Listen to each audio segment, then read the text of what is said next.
Hello friends, अगर आप देखेंगे तो कल का हमारा एनालिसिस डॉट टू डॉट सही चला। क्या था एनालिसिस में कि अगर मार्केट 21,922 के नीचे आ जाता है, वापस एक बार 21,920 के नीचे आ जाता है तो 21,800 आएगा ही आएगा। आप सरप्राइज हो जाओगे यहां पे जब आप देखोगे एग्जैक्टली जो डे का लो था वो 21,800 ही था। तो आप देखोगे धीरे धीरे क्या आपको यकीन होते जा रहा है कि ये मार्केट जो है वो कुछ बेसिस पे चलता है, और ये जो बेसिस है वो टेक्निकल एनालिसिस ही है, जहां पे हम सप्लाई एंड डिमांड, जहां पे हम सेंटीमेंट्स को चार्ट्स में कैसे रीड करना है वो सीखते हैं। अब आप देखोगे ये इंफॉर्मेशन के बेसिस पे हमने आज दिन भर में क्या किया। तो सबसे पहले फिन निफ्टी की एक्सपायरी सुपर डुपर गई, 7 की entry, made a high of 18, लगभग डबल का मूव कैप्चर किया। सुबह ही बैंक निफ्टी में अगर आप देखोगे 46,600 पीई, 100 पॉइंट्स कैप्चर किए। ओवरऑल आप देखोगे तो it was a totally dollar dollar, यानी कि ग्रीन ग्रीन था पूरा। अब आप पूछोगे कि ये सब मुझे कहाँ मिलेगा, तो सबसे पहले क्या करोगे, आप डिस्क्रिप्शन में जो व्हाट्सएप कम्युनिटी की लिंक है उसे क्लिक करके आप हमारे फैमिली में जुड़ सकते हो। अगर आप नए हो, पहले बार चैनल को देख रहे हो, तो चैनल को सब्सक्राइब और बेल बटन को हिट करना बिल्कुल भी मत भूलना। और कल, अब जब आज मैं जो लेवल्स बोल रहा हूं, कल जब आप चेक करोगे तो मोर और लेस मुझे लगता है कि आप सेटिस्फाइड रहोगे कि यस, आपने जो लेवल्स कहे थे वो सही थे। तो इसके ये मैं क्यों कह रहा हूं, तो पहले ही आप वीडियो को लाइक कर देना। अब आप देखोगे कि अपार्ट फ्रॉम दिस, आज मैं निफ्टी बैंक निफ्टी का एनालिसिस तो करूंगा ही, कल बैंक निफ्टी एक्सपायरी है तो डेफिनेटली पूरे एंड तक बैंक निफ्टी देखना। और ये भी मत भूलना देखने के लिए कि आज मैं ये 3 स्टॉक्स ओएनजीसी, टीवीएस मोटर और नेस्ले, इसका एनालिसिस किस तरीके से करता हूं। ये मैं कुछ भी टिप्स या एडवाइजरी नहीं दे रहा हूं। यहां पे इंपॉर्टेंट चीज क्या है कि कोई भी स्टॉक्स में एंट्री या एग्जिट करते वक्त कौन सी चीज है जो हमें ध्यान देनी है, ये मैं ये अपने एनालिसिस में बताता हूं। कुछ बढ़िया सी खबरें क्या है, state owned REC's board on today approved a third interim dividend of 4.5 rupees per share, तो ये एक अच्छी न्यूज है। BHEL bags 1600 megawatt thermal power project from NTPC, बहुत बढ़िया है दोनों कंपनीज के लिए। Inox green arm bags 40 crore to restore wind turbine generator, बहुत अच्छा है। Federation of Indian export organisation president said India's export reach 450 billion this fiscal, बहुत फंटास्टिक। मैं ये देखना चाहता हूं कि 1 ट्रिलियन इकोनॉमी इंडिया में कब होती है एक्सपोर्ट्स की। अब यहां पे फटाफट हम आगे बढ़ेंगे देखने के लिए कि निफ्टी का क्या हाल है। तो सबसे पहले आपको एक चीज ध्यान देनी है कि निफ्टी ने जो अपना ये सपोर्ट है ये आज डेली में तोड़ दिया है, बहुत बढ़िया किया है। अब आप देखोगे ना तो कल मॉर्निंग में मैं आपको कहूंगा कि डेफिनेटली अलर्ट रहना। क्यों ऐसे मैं कह रहा हूं कि मॉर्निंग में आप अलर्ट रहना, बहुत सिंपल चीज है, क्योंकि कल मॉर्निंग में ही मार्केट नीचे गिरने के ज्यादा चांसेस है। अब आप यहां पे देखोगे, मैं 15 मिनट्स का चार्ट आपको ओपन करके दिखाऊंगा जानने के लिए कि मॉर्निंग में क्या हो सकता है। तो चलो आओ फटाफट हम 15 मिनट्स के चार्ट में देखेंगे कि मॉर्निंग में क्या कुछ हो सकता है। अब यहां पे आप देखोगे 21,856 का आप अपना स्टॉप लॉस रखोगे, 21,856 या 21,860 के आसपास। ये जो पार्ट है ये बहुत ही ज़्यादा दिक्कत आने वाली है मार्केट को तोड़ने के लिए। But at the same time, to be really honest, मैं ये भी कहूँगा कि क्या ऐसे हुआ कि आज मार्केट 21,800 के नीचे क्लोज क्यों नहीं हुआ। कुछ तो ऐसे चीज रहेगी, राइट। कुछ तो 21,800 में कुछ पावरफुल बायर्स बैठे हैं जिन्होंने आज पूरे दिन ये मार्केट को नीचे गिरने नहीं दिया, जबकि डेली चार्ट तो दिखा रहा है कि मार्केट और नीचे गिरना चाहिए। इसका मतलब क्या है, तो कल स्मॉलर टाइम फ्रेम में यानी कि 15 मिनट्स में या आवरली में आपको एक पुल बैक दिख सकता है। अब ये पुल बैक मैक्सिमम कहां तक आपको लेके जा सकता है?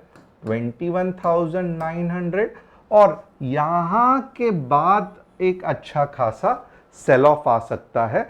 और ये सेल ऑफ जो है ऑफ कोर्स ये पार्ट पार्ट में आएगा, यानी कि मे बी पहला 21,700 पे आएगा, 21,600 में आएगा, और बहुत ज़्यादा चांसेस है कि ये हफ्ते जो वीकली कैंडल क्लोज होगी वो 31,530 के पास रहेगी। तो हमारा गेम प्लान मार्केट में क्या होना चाहिए?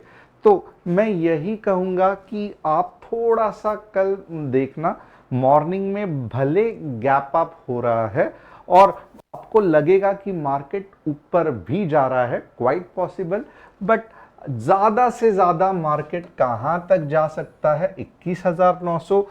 उसके बाद में जब आपको कुछ ऐसे स्पाइक नीचे के डायरेक्शन में दिखाई दे, तब आप क्या करोगे कि आप 21,900 का स्टॉप लॉस रखोगे। जहां पे भी ये 15 मिनट्स की रेड कैंडल बनती है वो आपका एंट्री पॉइंट रहेगा। 21,810 का पहला टारगेट होगा, 21,750 का सेकेंड टारगेट होगा। अब आप बोलोगे ऐसा भी हो सकता है क्या कि मार्केट ऊपर ही जाए? यस, 21,900 के ऊपर अगर मार्केट जा रहा है तो मैं कहूंगा हायर साइड में आप 22,000 तक का टारगेट देख सकते हो। कितने चांसेस है ये होने की? तो मैं कहूंगा ये होने के चांसेस 15% है, और ये जो कंसेप्ट मैंने बताया ना, ये होने के चांसेस 85% है। तो वापस एक बार रिवीजन करेंगे, कुछ तो ऐसी चीज है जो 21,800 पे होल्ड कर रही है मार्केट को, तो मे भी चांसेस है कि मॉर्निंग में ही मार्केट ऊपर चला जाए, 21,900 का तगड़ा रेजिस्टेंस देख के मार्केट नीचे आ जाए। अगर मार्केट को बहुत तेजी से नीचे गिरना है तो स्ट्रेट अवे तीसरी जो केस है जो मैं नहीं डिस्कस किया है अभी तक मैंने, ये भी हो सकता है, जिसके भी चांसेस बहुत कम है, कि स्ट्रेट अवे मार्केट 21,780 के नीचे ओपन हो जाए और फिर नीचे आने की कोशिश कर दे।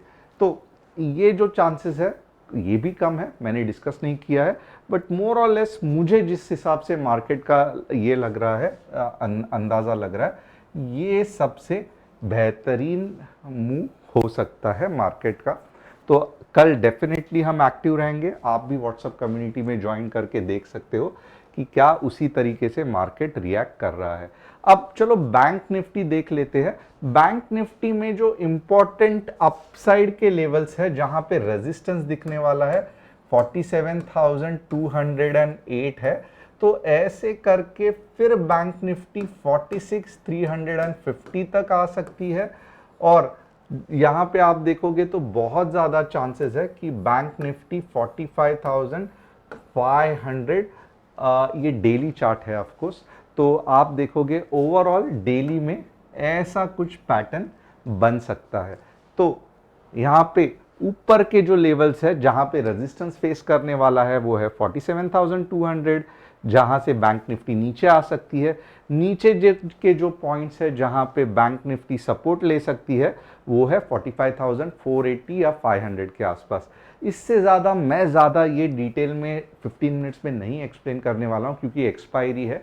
तो हम लोग इंट्राडे में बैंक निफ्टी का बहुत सही तरीके से एनालिसिस कर सकते हैं। अब यहाँ पे चलो चार्ट्स देखते हैं। ओएनजीसी, क्या ओएनजीसी हमें लगता है कि सही है बाइंग के लिए? अगर आप मुझे कहोगे तो फिलहाल के लिए ओएनजीसी बिल्कुल भी सही नहीं है। अगर ओएनजीसी कुछ इस तरीके से ग्रीन कैंडल बनाती है तो समवेयर अबाउट 265 हम एंट्री के लिए सोच सकते हैं। 250 स्टॉप लॉस रहेगा, 280 का टारगेट रहेगा, और एक बार ये टारगेट तोड़ दिया तो 300 हो जाएगा। बट जब तक कुछ ऐसा कंफर्मेशन का पैटर्न नहीं मिलता है हम ओएनजीसी में एंटर नहीं करेंगे। ओवरऑल ओएनजीसी अप ट्रेंड में ही है। क्या यहाँ पे हमें टीवीएस मोटर में एंट्री करना चाहिए? Definitely not. क्यों? क्योंकि वीकली चार्ट में रेड कैंडल बन रही है। मे बी 1900 के लेवल पे आने के बहुत ज़्यादा चांसेस है टीवीएस मोटर के, और जब 1900 के लेवल पे आके ऊपर जाएगा तब हम जाके सोचेंगे। तो ये लेवल पे जब मुझे कुछ ऐसे कैंडल दिखेगी तभी मैं एंट्री के बारे में सोचूंगा। फिलहाल मैं एंट्री के बारे में सोचूंगा भी नहीं। क्या मुझे नेस्ले इंडिया में एंट्री करना चाहिए? तो आइए देखते हैं। डेफिनेटली नेस्ले इंडिया में भी नहीं करना चाहिए, क्योंकि साइडवेज कंसोलिडेशन है यहाँ पे अगर आप देखोगे। और ये चार्ट्स और लेवल्स आप याद रखना, क्योंकि बहुत से बार ऐसे होता है कि मैं कह देता हूँ बट उसके बाद बहुत हफ्तों के बाद मार्केट इसी तरीके से रिएक्ट करता है।